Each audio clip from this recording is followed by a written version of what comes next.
वो आ जाएंगी।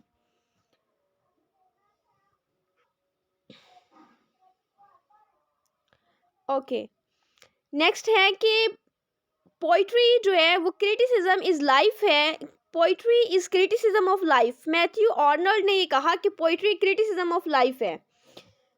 सॉरी, मैं ऊपर वाली लाइन में ये चीज़ आपको एक्सप्लेन करना भूल गई हूँ कि दैट कन्वेज सर्टन ट्रूथ्स। अब आप पोइट्री को उठा के देख लें, आप कोई भी पोइम पढ़ते हैं उसके अंदर आपको कोई ना कोई थीम ऐसी ज़रूर मिलेगी जो आपको जो ट्रूथ बेस्ड होगी, ठीक है। चाहे फिर उसमें आपकी थीम आ जाती है, लॉयलिटी की आ जाती है, डिसलॉयलिटी की आ जाती है, लव की आ जाती है, हेट की आ जाती है, वॉर की आ जाती है, मटेरियलिस्टिक वर्ड की आ जाती है, अनमटेरियलिस्टिक वर्ड की आ जाती है, इमेजिनेशन, किसी भी चीज़ को आप उठा के देख लें उसके अंदर आपको मस्ट इंक्लूडेड मिलेगा कि वो जो पोइट्री होती है वो ट्रुथ को रिवील ज़रूर करती है, ठीक है।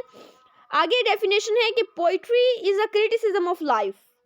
पोइट्री क्रिटिसिज्म ऑफ लाइफ है। पोइट्री क्रिटिसिज्म ऑफ लाइफ क्यों उसने कहा? देखिए, अगर आप किसी की ज़ात के ऊपर भी पोइम लिख रहे हैं, जिस तरह के मरियम आपी, जिस तरह हमने पढ़ी थी कल पोइम ऑन वाइट्स डेथ, वो उसने उसकी पर्सनालिटी के ऊपर, इंडिविजुअलिटी के ऊपर लिखी हुई है, ठीक है। लेकिन उसने उसको एक कंसाइज और कम्पैक्ट वे में लिखा हुआ है। उसने उसकी जो खूबियाँ थी ना वो बताई हुई, उसमें उसने एक भी उसकी खामी नहीं बताई, ठीक है। एक भी खामी उसने नहीं बताई। तो ये इंक्लूडेड करता है कि उस क्रिटिसिज्म का मतलब, मैंने शायद पिछले लेक्चर में बताया था, ये नहीं होता कि आप किसी की खामियां निकाल के उसको पकड़ा दो, बल्कि ओवरऑल आपने, अगर आप किसी की पर्सनैलिटी के ऊपर कर रहे हैं, किसी वर्क के ऊपर कर रहे हैं, किसी पीस ऑफ लिटरेचर के ऊपर कर रहे हैं, किसी भी बुक के ऊपर कर रहे हैं, तो उसका मतलब है आपने उसके अंदर जो पोइट ने लिखा है उसका बेसिक पर्पस निकाल के सामने रखना है, उसके सारे प्रोज एंड कॉन्स जो हैं वो सामने रखने हैं। आपने ये नहीं बताना कि तनकीद ये वाली नहीं है जो हमारे रिलेटिव्स करते हैं, ठीक है। तनकीद, क्रिटिसिज्म ये है कि आपने उसकी ईच एंड एवरीथिंग को एक्सप्लेन करना है और बताना है कि पोइट ने किस पर्पस के लिए यूज़ किया, और पोइट्री क्रिटिसिज्म ऑफ लाइफ है, ठीक है। फिर क्या कहते हैं, poetry is also called a verse. Poetry को वर्स भी कहा जाता है। It is uncountable. पोइट्री जो है वो अनकाउंटेबल है, आप इसको काउंट नहीं कर सकते। और क्या है, it's singular is poem. Poetry का सिंगुलर क्या है, poem. In the middle ages poetry meant was literature. In fact poetry has many varieties. Middle ages के अंदर पोइट्री जो लिटरेचर होता था वो पोइट्री ही होती थी। क्यों होती थी? क्योंकि उस टाइम पे जितना भी लिटरेचर, चाहे वो नॉवेल्स, ड्रामास, कुछ भी लिखा जाता था वो पोइट्री में ही लिखा जाता था। जब एंग्लो सैक्सन एरा था ना, रोमन्स आए हुए थे इंग्लैंड में। रोमन्स पहले, क्योंकि इंग्लिश के जो लोग थे वो इतने लिटरेट नहीं थे, तो वो लिखते नहीं थे। उनका ओरल में ही लिटरेचर होता था। फिर जब लिखना स्टार्ट किया, रोमन्स वहाँ पे आए, उन्होंने कुछ कॉलोनियलिज्म के थ्रू ब्रिटिश के अंदर जब किया उन्होंने, तो फिर उन्होंने लिखना स्टार्ट किया, लेकिन उनको नहीं पता था कि प्रोज भी लिखा जाता है, ये कुछ तो पोइट्री से ही उनकी एक शनाख्त थी। पोइट्री में उन्होंने लिटरेचर लिखना शुरू कर दिया। फिर वो कुछ भी लिखते थे, एसेज, इवन कि स्टोरीज भी उनकी पोइटिक वे में ही होती थी। इसलिए मिडिल एजेस के अंदर जो है पोइट्री को क्या समझा जाता था, पोइट्री को ही लिटरेचर समझा जाता था। और पोइट्री की बहुत सारी वैरायटीज भी हैं। आई थिंक सो कि poetry, yes, Sadaf is very apt in this question के ऑल थिंग्स ऑफ पोइट्री जो लिटरेचर थी उस टाइम पे, all form of literature was considered poetry. Yes, all right. अच्छा, आई थिंक कि पोइट्री का जो है कॉन्सेप्ट क्लियर हो गया होगा। अब नेक्स्ट चलते हैं आगे। What is sonnet?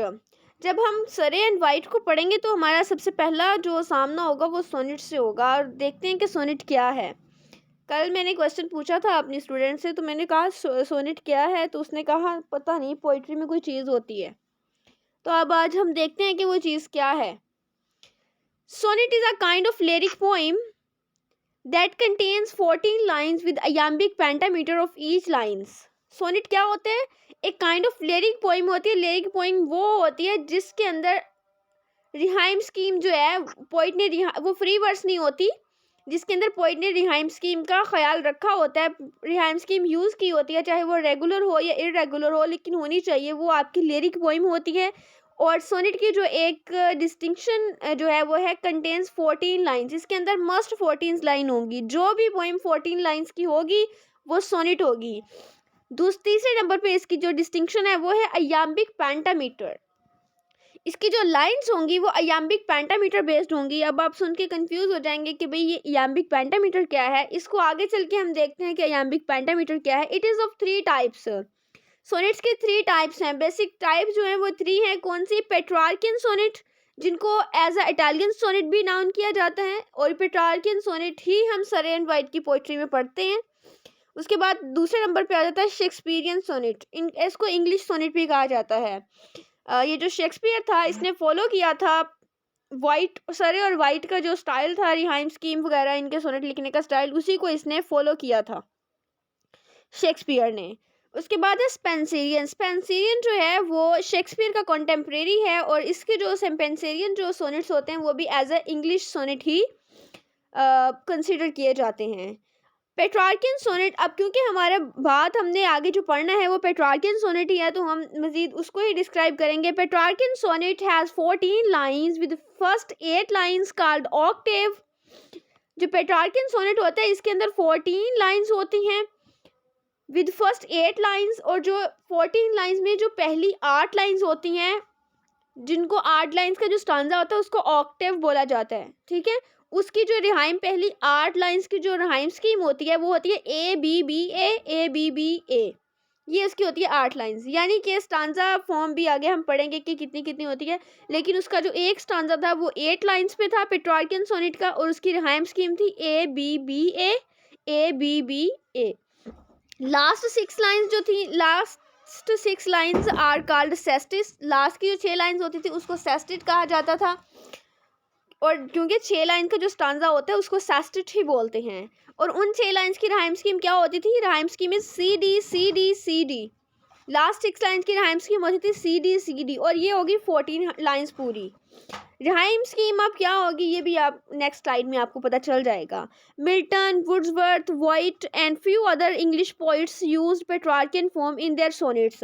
यही वाली जो रिहाइम स्कीम है, यही वाली 6 लाइन 8 ऑक्टेव और सेस्टेट वाली रिहाइम स्कीम जो है मिल्टन ने, वुड्सवर्थ ने, वाइट ने भी फॉलो की। लेकिन यहाँ पे एक चीज़ आपने मिस की, वाइट के साथ सरे का नाम नहीं आ रहा, क्योंकि सरे ने इनकी जो कंसेप्ट थे, थीम्स थी, पोइम्स थी, उनको कॉपी ज़रूर किया, लेकिन जो टेक्निक्स थी, जो वो टेक्निक्स थी, फॉर्म था, style of the poetry poem था, वो उसने अपना खुद जनरेट किया, वो उसने इनको फॉलो नहीं किया। इसलिए कहा जाता है कि Surrey is less energetic than Wyatt in presenting emotions, but Surrey is on a supreme stage by the term of technical and form and style of the poem. ठीक है, क्लियर है यहाँ तक? नेक्स्ट चले। She is not in class yet. Okay, अब हम देखते हैं काइंड्स। हम पोइट्री का भी देख लिया, सोनेट का भी देख लिया, अब ज़रा हम देखते हैं काइंड्स ऑफ स्टांजा कितने होते हैं। डेफिनेशन देख लेते हैं। बेसिकली पहले हम स्टांजा की कि स्टांजा क्या है। In poetry stanza is use to describe the main building block of poem. Stanza जो है वो पोइट्री के अंदर एक मेन बिल्डिंग ब्लॉक होता है, एक टर्म, एक आप यूँ समझ लें, एक पोइम जो है वो 10 या आप समझ लें लाइक 4 ब्लॉक्स के ऊपर मुश्तमिल है, उसमें जो 1 ब्लॉक है वो आपका स्टांजा है। Every stanza is a poem has its own concept and serving a unique purpose. और हर स्टांजा की अपनी एक वैल्यू होती है, अपना एक पर्पस और अपना एक कंसेप्ट होता है पोइम के अंदर। ठीक है, कुछ स्टांजाज ऐसे भी होते हैं जो आपस में इंटर रिलेटेड होते हैं, लेकिन हर स्टांजा के अंदर पोइट एक अलग से बात करता है। जिस तरह के सरे की पोइम्स हमने पढ़ा, फर्स्ट जो स्टांजा होता है उसमें वो इंट्रोडक्शन देता है, सेकंड में वो डिस्कस करता है कि क्या बात है और पास्ट का जिक्र करता है कि कैसे ये हुआ, थर्ड में आके फिर वो जो है आपको सोल्यूशन देता है, और एंड का जो कपलेट वो यूज़ करता है उसमें वो आपको जो है एक फाइनल रिजल्ट देता है, अपनी बात बताता है कि मैं इस चीज़ से ये समझाऊँ, अब रीडर्स क्या समझते हैं ये रीडर्स का काम है। इसलिए हर स्टांजा एक यूनिक कंसेप्ट रखता है और सर्व करता है एक unique purpose. The word stanza means a room. अब जो वर्ड स्टांजा है उसका क्या मतलब है? उसका मतलब है रूम। इसको ना उसमें क्या कहते हैं, रूम किस में कहते थे इसको, शायद ग्रीक में या इटालियन में ना रूम कहते हैं स्टांजा को, मुझे परफेक्टली याद नहीं है, ये लिखा मैंने ही हुआ है, शायद मैंने यहाँ मेंशन करना भूल गई हूँ। The word stanza means room that reveals a structure, pattern organisation, shape, etc of the poem. अब जो एक स्टांजा होता है वो किस किस चीज़ को रिवील करता है, उसको जब एक स्टांजा को पढ़ते हैं तो कितने तरीकों से एनालाइज करना होता है। हमने उसके स्ट्रक्चर को, ना सिर्फ ऊपर हमने कंसेप्ट की बात की है कि एक स्टांजा के अंदर कंसेप्ट होता है, कंसेप्ट के बाद अब आप कंसेप्ट के बाद आप बात करेंगे स्ट्रक्चर की, फिर आप उसके पैटर्न की बात करेंगे, ऑर्गेनाइजेशन की बात करेंगे, उसकी शेप की बात करेंगे, फिर आपका analysis of one stanza complete होता है, राइट। अब काइंड्स ऑफ स्टांजा देखते हैं कि कितनी लाइंस के स्टांजा को क्या बोलते हैं। सबसे पहले है मोनोस्टिक। मोनोस्टिक जो एक लाइंस का स्टांजा होता है उसको बोलते हैं मोनोस्टिक। 2 लाइंस के स्टांजा को बोलते हैं कपलेट। 3 लाइंस का स्टांजा होगा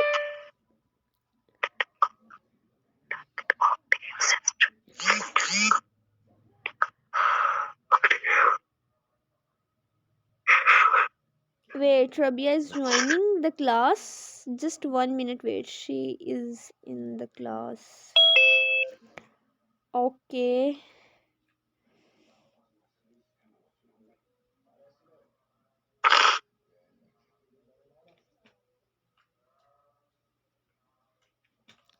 रबिया माइक तो आप ना वो है वो रिकॉर्डिंग तो ऑन करें, आपको आवाज़ नहीं जा रही होगी मेरी।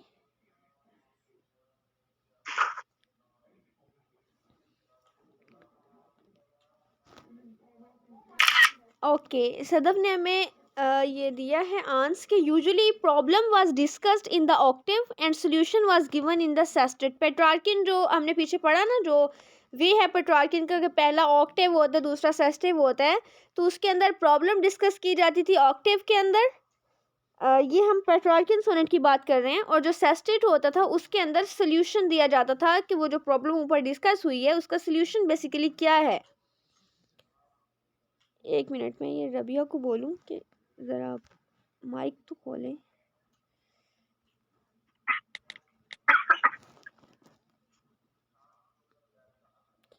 रबिया कहाँ चली जाती हैं आप, क्या प्रॉब्लम है आपका? इंटरनेट का ही इशू आ रहा है, लेकिन अब नहीं आएगा। ओके, चलिए पीछे का लेक्चर मैंने रिकॉर्ड कर दिया तो वो मैं